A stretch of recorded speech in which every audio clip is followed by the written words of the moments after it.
বিদ্যালয়ের BA second সেমিস্টারের Bengali major কোর্সের সাজেশন আমি তৈরি করলাম আজকে, এবং সেই সাজেশনটা ভিডিও আকারে তোমাদের কাছে উপস্থাপন করছি আজকে।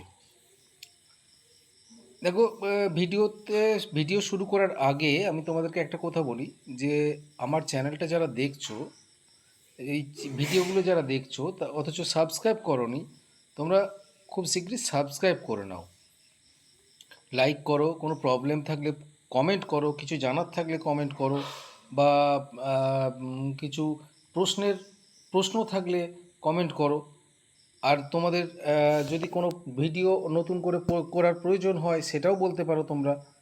আর সবথেকে বড় কথা যেটা তোমাদেরকে আমি বলতে পারি যে নোটসের যদি কারো প্রয়োজন হয় তাহলে তোমরা আমার সাথে অবিলম্বে যোগাযোগ করতে পারো।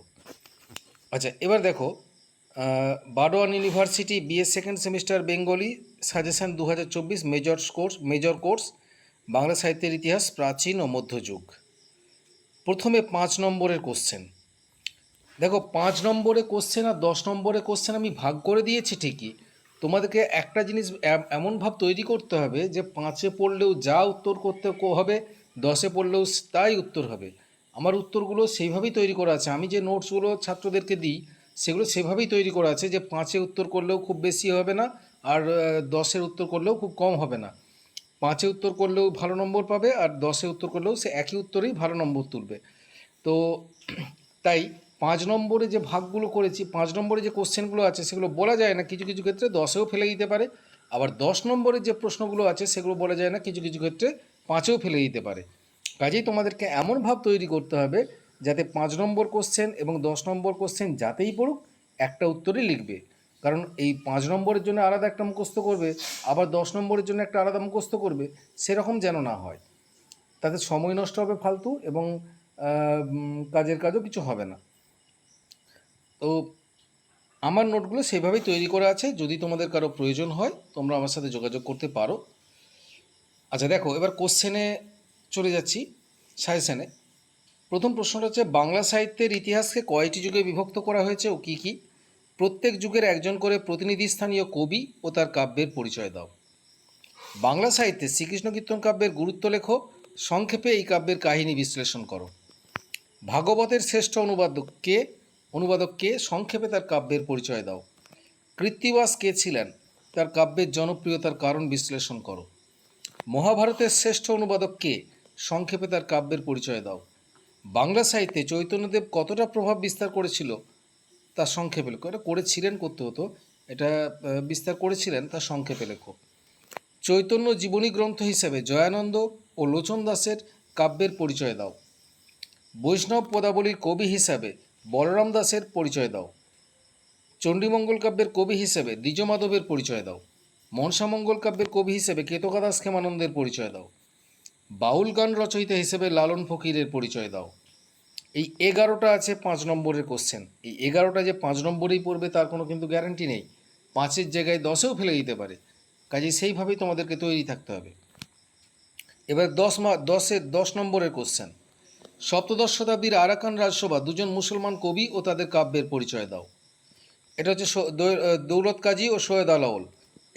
এরাই প্রণয়োপাখ্যান রচনা করেছিলেন। প্রথম রচনা করেছিলেন এরা দুজনই।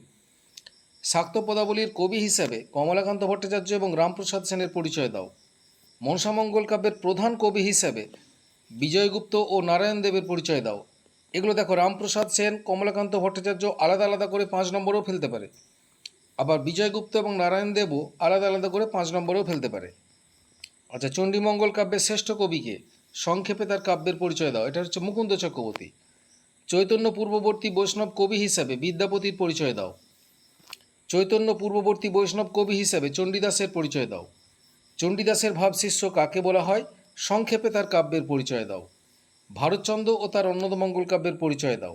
এটা খুব ইম্পর্টেন্ট প্রশ্ন। চৈতন্য পরবর্তী কবি হিসাবে গোবিন্দ দাসের পরিচয় দাও। চৈতন্য জীবনী গ্রন্থ হিসাবে কোন দুটি গ্রন্থকে চৈতন্য জীবনী গ্রন্থ হিসেবে কোন দুটি গ্রন্থকে একে অপরের পরিপূরক দেখা হয়? এটা অমিট হয়ে গেছে। কোন দুটি গ্রন্থকে একে অপরের পরিপূরক দেখা হয় এবং কেন? সংক্ষেপে কাব্য দুটির পরিচয় দাও। সংক্ষেপে কাব্য দুটির পরিচয় দাও। চর্যাপদের সাহিত্যমূল্য ও সমাজচিত্র সংক্ষেপে লেখো। দেখো এই 11টা কোশ্চেন, এই 11টা কোশ্চেন কিন্তু এই যে 10 নম্বরের যে 11টা কোশ্চেন দিলাম সেগুলো কিন্তু তোমার 5-এও ফেলতে পারে, আবার 5-এরগুলো 10-এও ফেলতে পারে কোনো কোটা। তো সেইভাবেই তোমাদেরকে তৈরি হতে হবে। এখানে 10 নম্বরের প্রশ্নটা একটু টাইপিংয়ে ভুল হয়েছে, একটা লেখা অমিট হয়ে গেছে। চৈতন্য জীবনী গ্রন্থ হিসেবে কোন দুটি গ্রন্থকে একে অপরের পরিপূরক হিসেবে দেখা হয়? কোন দুটি গ্রন্থকে একে অপরের পরিপূরক হিসেবে দেখা হয় এবং কেন? সংক্ষেপে কাব্য দুটির পরিচয় দাও। এই হবে এই প্রশ্নটা।